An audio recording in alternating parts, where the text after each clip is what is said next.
1947 இருந்து 1998 வரைக்கும், 2004 இருந்து 14 வரைக்கும், ஒரு 60 ஆண்டு கால ஆட்சியில 12 லட்சம் கோடிக்கு ஊழல் செய்தது காங்கிரஸ் கட்சி.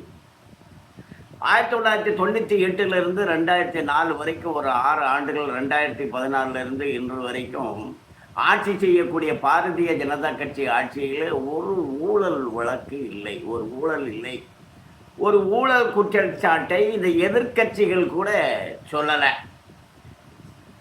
நாடு இன்றைக்கு யாரோடு போட்டு போடுகிறது என்று சொன்னால், அமெரிக்காவோடு, சீனாவோடு, ரஷ்யாவோடு பொருளாதாரத்தில் போட்டி போடக்கூடிய அளவில் முதல் 4 நாடுகளில் ஒரு நாடாக இந்திய திருநாடு இன்றைக்கு இருக்குது.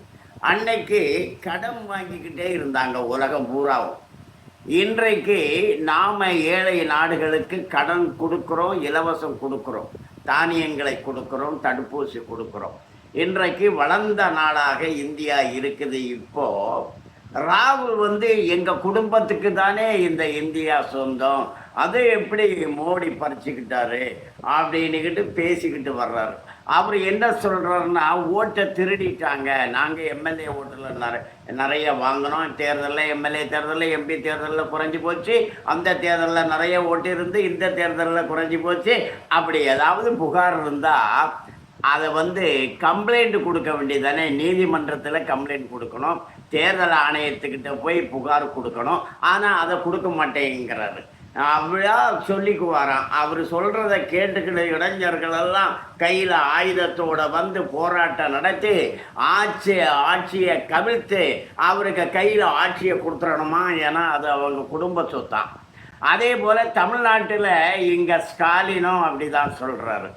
ஸ்டாலின் ஆர்கே நகர் தேர்தல் நடக்கும்போது இவ்வளவு கள்ள ஓட்டு இருக்குது, செத்து போனவங்க ஓட்டு இருக்குது, இடமாறி போனவங்க ஓட்டு இருக்குது, அதனால் அதெல்லாம் நீக்கிக்கிட்டு தான் தேர்தல் நடத்தணும்னு சொன்னாங்க.